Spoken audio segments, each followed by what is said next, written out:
Hi everyone.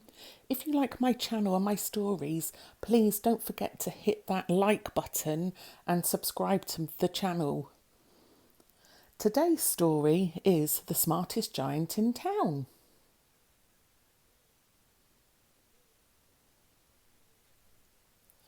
George was a giant, the scruffiest giant in town.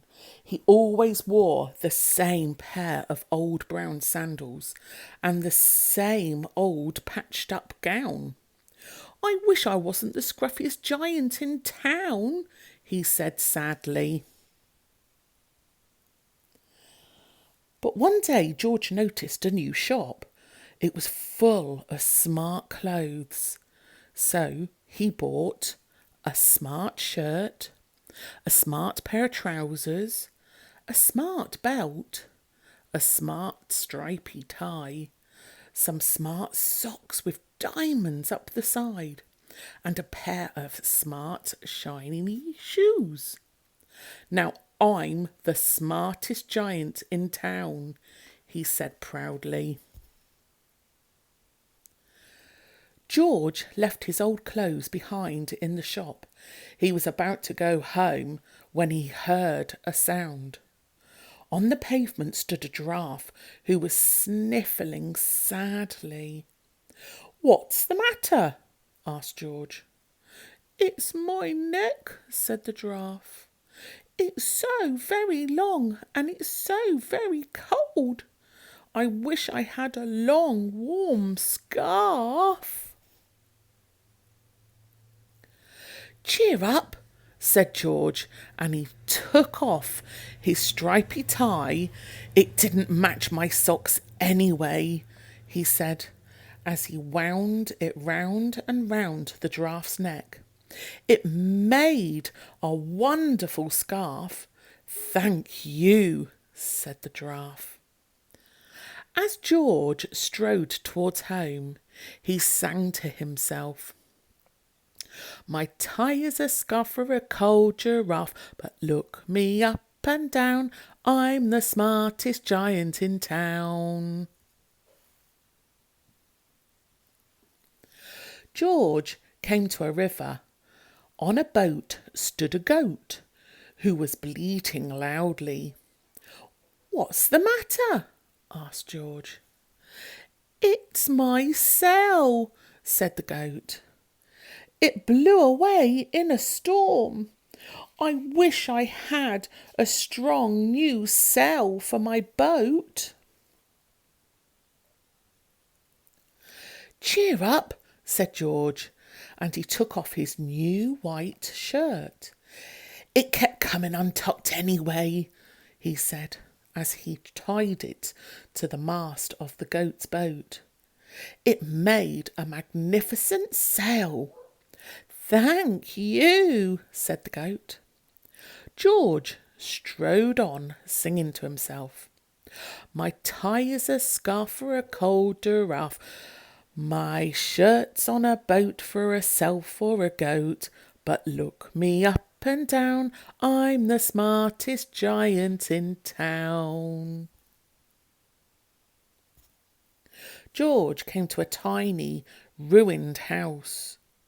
Besides the house stood a white mouse with lots of baby mice. They were all squeaking. "What's the matter?" asked George. "It's our house," squeaked the mother mouse. "It burned down and now we have nowhere to live. I wish we had a nice new house."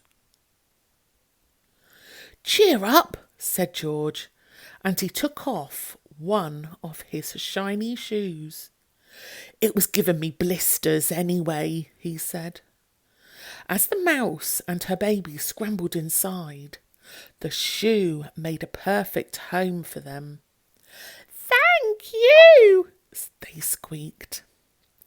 George had to hop along the road now, but he didn't mind. As he hopped, he sang to himself. My tie is a scarf for a cold giraffe. My shirt's on a boat for a sail for a goat. My shoe is a house for a little white mouse. But look me up and down, I'm the smartest giant in town. George came to a campsite. Beside a tent stood a fox who was crying. "What's the matter?" asked George.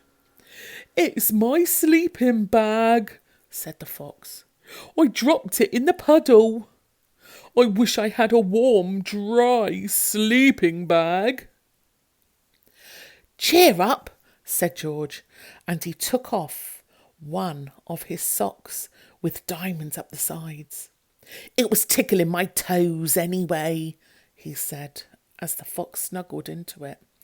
It made a very fine sleeping bag. "Thank you," said the fox. George hopped on, singing to himself.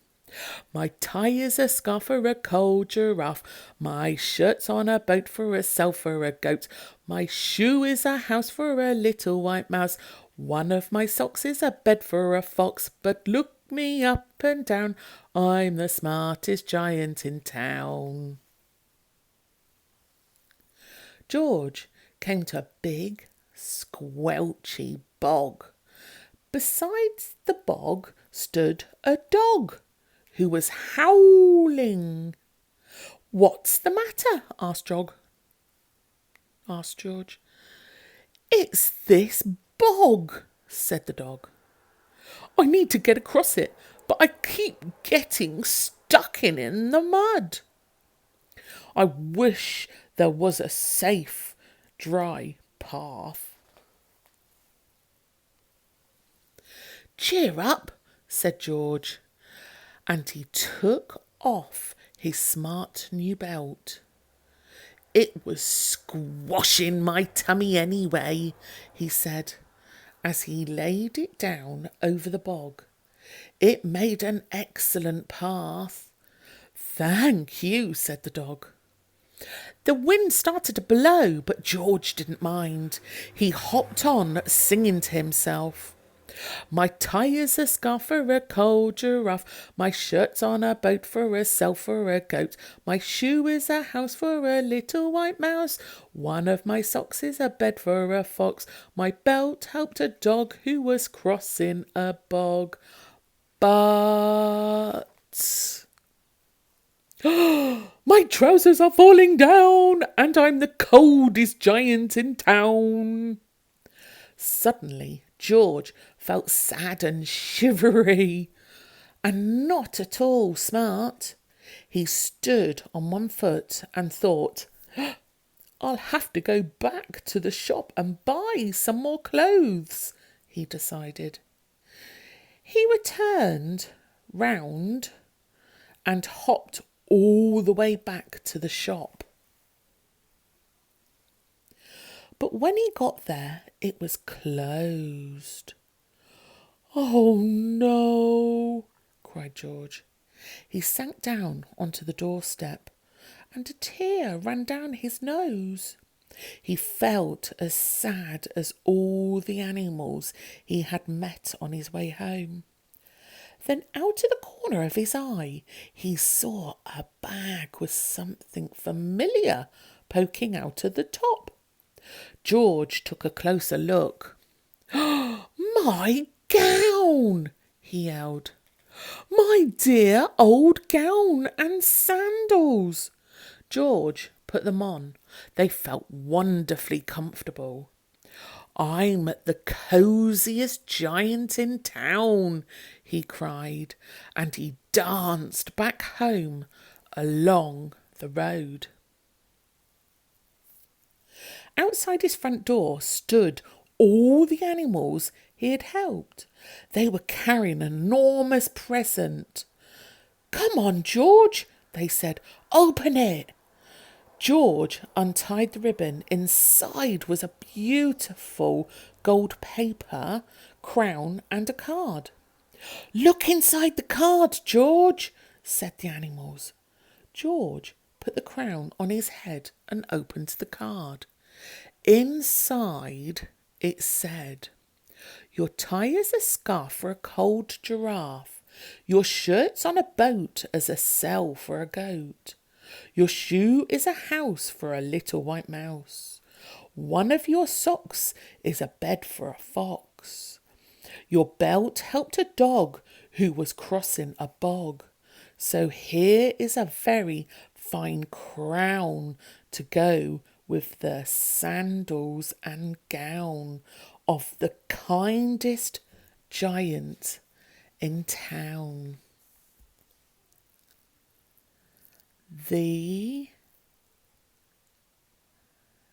end.